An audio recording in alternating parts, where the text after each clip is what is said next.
Bonjour à tous, ici Cathy Florian.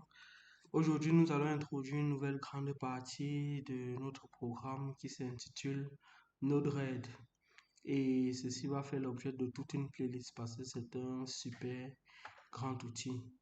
Bon, pour faire une introduction simplifiée de Node-RED, Node-RED est un puissant outil nécessaire pour l'Internet des objets et il a pour but de simplifier la programmation.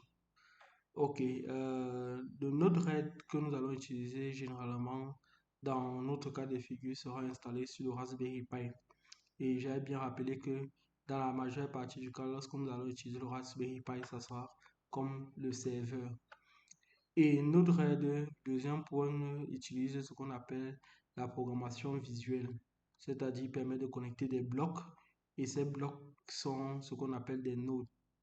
Et lorsque les blocs sont ensemble, on les appelle donc des flots. C'est ce qui est un peu écrit sur le bord de l'écran. Et là, vous avez une architecture d'un réseau. C'est l'objectif normalement de cette partie, c'est de pouvoir réaliser quelque chose de similaire. Dans cette architecture, nous constatons effectivement que le Raspberry Pi est le serveur principal, main server, et qui communique avec les autres équipements par un protocole qui va s'appeler ici la MQTT et il a la possibilité d'accéder au serveur via un réseau interne de browser ou via un réseau externe en utilisant une technologie nCock. Et les éléments, les équipements qui vont être connectés au serveur sont par exemple les cartes Arduino ou les ESP32 qui sont des microcontrôleurs. Et ces microcontrôleurs vont maintenant être, eux, interconnectés avec des capteurs ou des actionneurs.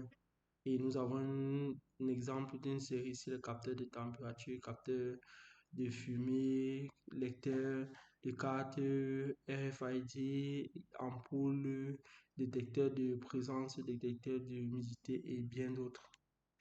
Donc, vous voyez que c'est vraiment tout un ensemble et c'est cet ensemble-là qui constitue, dans notre cas, ce qu'on appelle l'Internet des objets ou Internet of Things en anglais. Bon, continuons dans la seconde partie. La question est de poser pourquoi utiliser Node-RED? Déjà, Node-RED est un système conçu par IBM et il est open source, comme c'était le cas pour notre système d'exploitation sur Raspberry.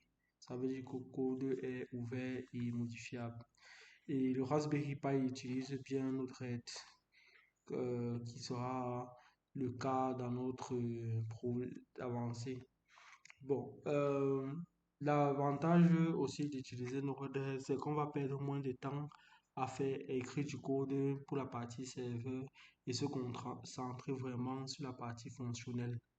Et dans notre cas, on va voir plusieurs exemples et on va voir comment ça simplifie grandement le design, la réalisation et l'implémentation des architectures designées pour l'Internet des objets. L'autre question à laquelle on va répondre, c'est, désolé, quand utiliser Node-RED? Toujours selon la même architecture, Node-RED sera facilement utilisé pour contrôler les broches du Raspberry. Rappelez-vous à l'introduction du Raspberry Pi, on avait dit qu'il a des broches qui le permettent d'être interconnectable au monde réel. Donc, avec Node-RED, on peut facilement contrôler ces broches. Node-RED va nous permettre d'utiliser le protocole MQTT pour pouvoir interconnecter et communiquer avec les microcontrôleurs Arduino ESP 8266 SB32 dans notre cas. Node-RED va nous permettre de créer ce qu'on appelle les responsive graphical user interface. Ça veut dire quoi? Ça veut dire on aura une page web, pour faire simple, qui sera réactive. Parce que là, c'est plus la programmation orientée vers l'événementiel.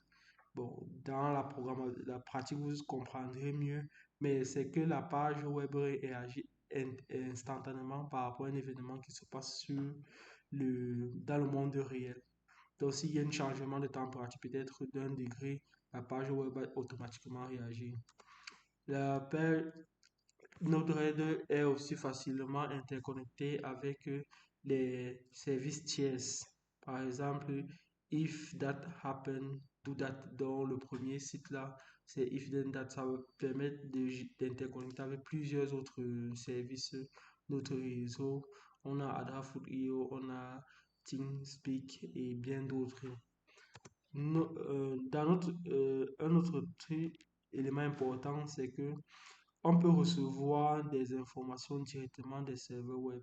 Par exemple, pour le premier cas ici, là, c'est un service de météo.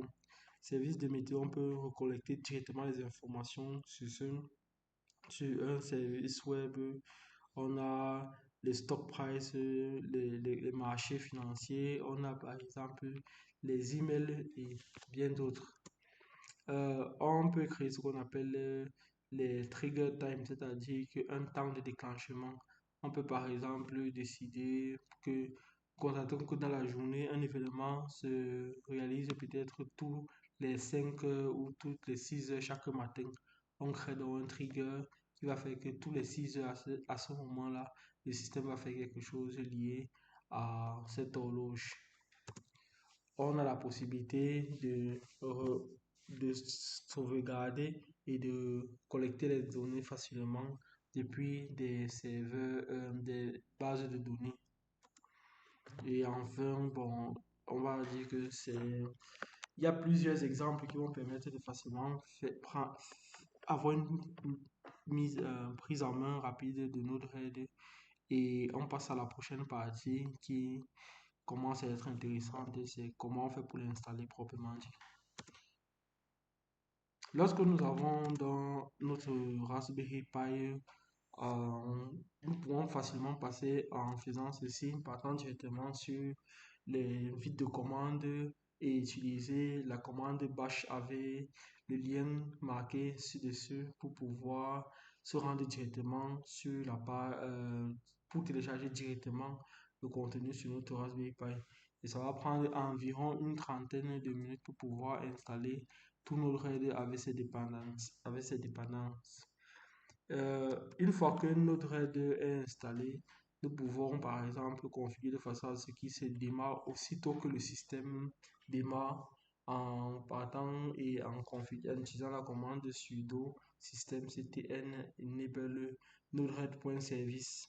Ça va permettre qu'à chaque démarrage, node-RED se lance automatiquement. Et aussitôt qu'on a tapé cette commande, on va faire sudo reboot pour redémarrer le Raspberry Pi. Maintenant que l'installation est terminée, comment on vérifie que l'installation s'est bien réalisée? On va d'abord partir sur notre Raspberry Pi et sur un navigateur qui est soit sur le Raspberry Pi, soit sur un ordinateur à côté, mais qui est dans le même réseau que notre Raspberry Pi, on va saisir l'adresse IP du Raspberry Pi suivi du port 1880. Donc, on va taper par exemple https slash l'adresse IP 2.port 1880.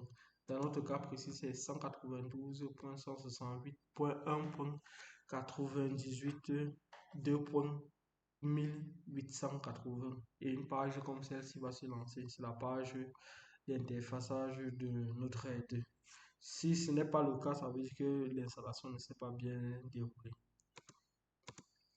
Bon, pour terminer et vous donner un peu déjà de grand à moudre, on va déjà faire au moins un overview, une présentation rapide de notre aide.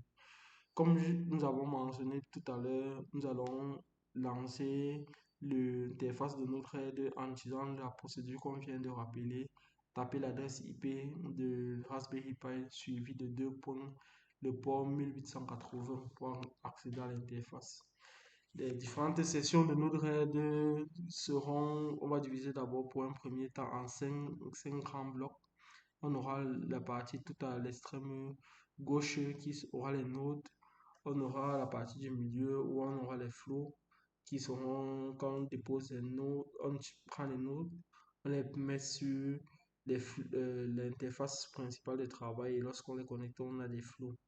On a sur le bord ou l'extrême droite trois blocs on aura la partie information qui va nous donner des informations sur les notes qu'on est en train de travailler.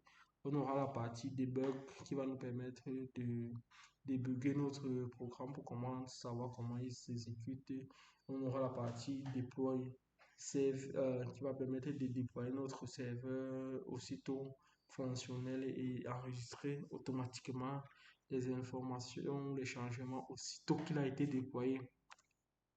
Bon, pour un petit cas d'essai, on va essayer de démarrer ou de réaliser un petit flou, un simple flou. Pour le faire, on va donc partir sur le bloc des inject des nodes.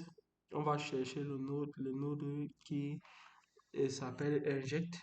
On va le poser dans les flows et on va partir aussi prendre le debug. On va les poser dans le flow et on va les connecter comme vous avez vu sur l'écran. Une fois que les deux sont connectés, qu'est-ce qu'on va faire? On va essayer maintenant de configurer le edit node en spécifiant deux paramètres très importants. Au niveau du payload, on va changer pour prendre l'option des strings et au niveau du message qu'on veut envoyer, ça sera yellow. Une fois que c'est fait, on clique sur Done pour enregistrer.